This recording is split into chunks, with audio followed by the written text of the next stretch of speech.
When we think about leadership, often we are looking at the person at the helm of some extremely successful enterprise, when truly each of us are leaders of our own life in one way or another. How are you growing your inner leader? Hello, and welcome to the Connect podcast. This show is all about helping you connect to your soul's calling so you can take action on it. Because the sweetest success is a blend of discovering your purpose with the inner drive to bring it to life. I'm Sheila Botello, health coach, lifestyle entrepreneur, and mom of two, best known for my online wellness programs, mentoring, and self-love passion. Listen in for inspiring interviews, solo chats, and Q&A sessions that will move you past overwhelm towards what lights you up. Stop accepting good enough and go for your version of great in your health, business, and relationships. Let's get started. Hi, welcome to this live. I hope you're having a beautiful day wherever you find yourself. And I wanted to talk today about leadership. And if you're listening to podcasts, perhaps you hear a lot about leadership in the business space and the entrepreneurial space, perhaps. It may even be in the political space, like leaders are everywhere. And I wanted to invite you into an idea that you are a leader as well. You may already feel that about yourself. Perhaps you're leading a business, you're leading a team in the workplace, and maybe you are a leader in your home in some capacity. And I also want you to consider where else you are a leader in your life. How are you leading yourself? Every decision you make, everything you do comes from a place of having an intention that you want a certain outcome. And that may be to be living your purpose in this world. That may be what drew you to this podcast, because we talk a lot about this beautiful trajectory to achieving our life purpose, or to finding a deeper sense of purpose in the work that we're doing, or even a deeper connection in our relationships, because that's important to you. That may be part of your purpose. You also may have some particular outcomes when it comes to your well-being, how you want to feel in your body. And that takes a lot of self-leadership to be doing the things required for you to be thriving in that way, whatever it may look like, whether it is the way you are living each day, the way you're eating, the way you're moving, what you're putting into your mind. There are so many things that go into that. You also may be wanting to lead something from a place of having a mission that you are after. You're wanting to draw attention to and bring people alongside of you to create an outcome. Leadership takes a lot of intention, and it takes on many forms. And so I want to celebrate the leader in you, whoever that may be, whatever it may look like for you, and talk about how can you nurture that, your own inner leader. The part of you that maybe you know about, you may hesitate to even call a leader, but that part of you that you know exists that maybe other people don't see because you are so focused on other elements of your life. I never used to consider myself a leader, because I thought that was reserved for someone, seated at the helm of a boardroom, at the helm of a company, or perhaps just someone who had a lot of notoriety behind them and a lot of expectations from other people. A leader is someone who people can tend to follow in one regard. And we have positive leaders. We have leaders that maybe lead people down different paths that may not be optimal for the world or for a certain culture. But each of us has the ability to self-lead in the decisions that we make in our lives that can truly impact the quality of not only our own personal lifestyle, but the lives of people around us.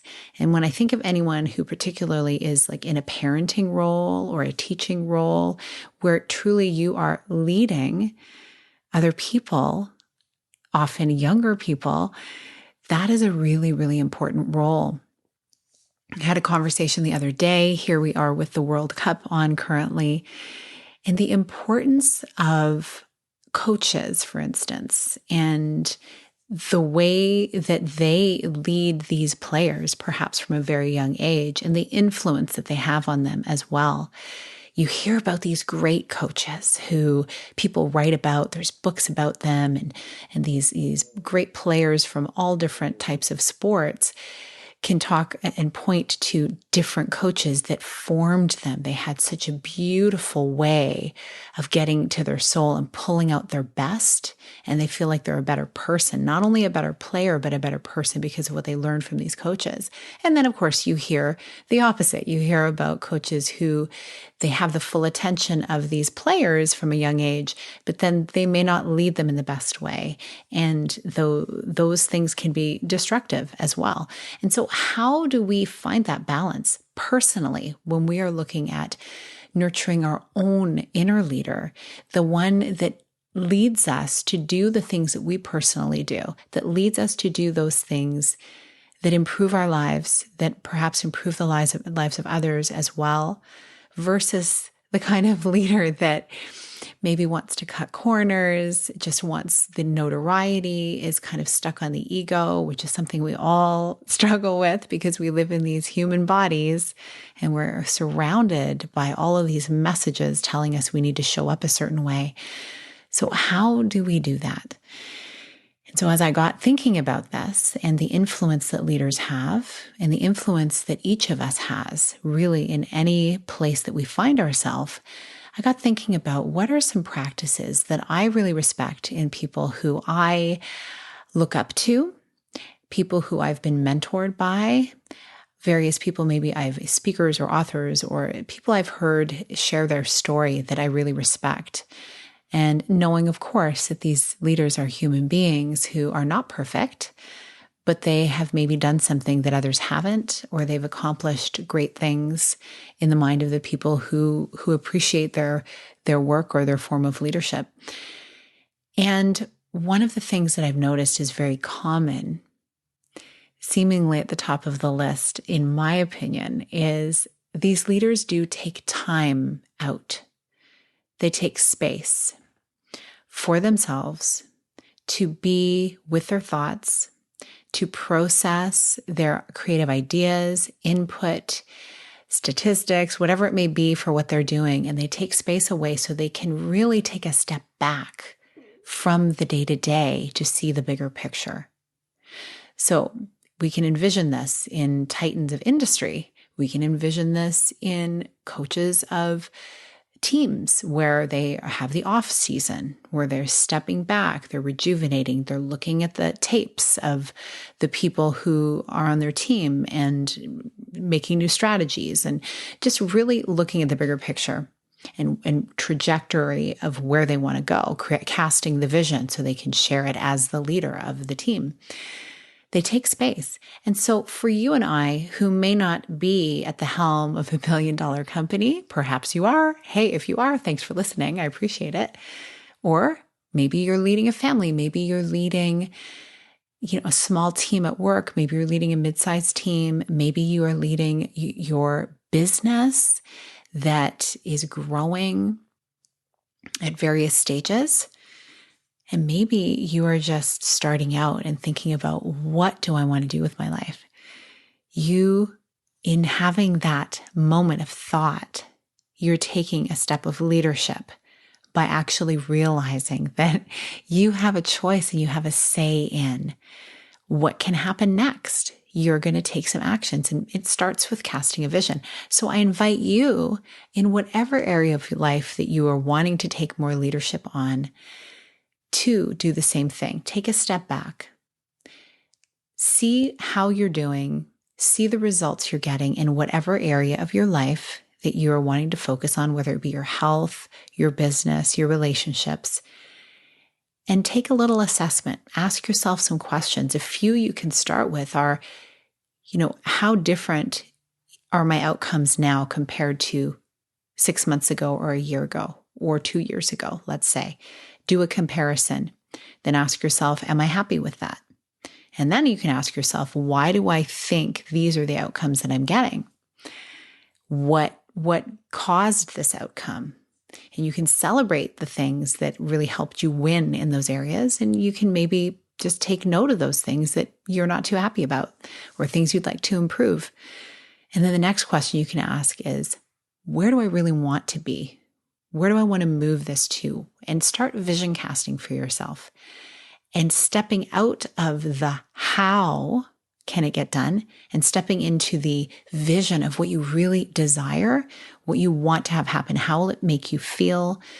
Maybe the reason why you want to do it, the greater purpose behind it. Really allow yourself to immerse yourself in that. And in doing so, you'll see the vision start to emerge. And maybe you do this all the time. Maybe I'm speaking to a pro here.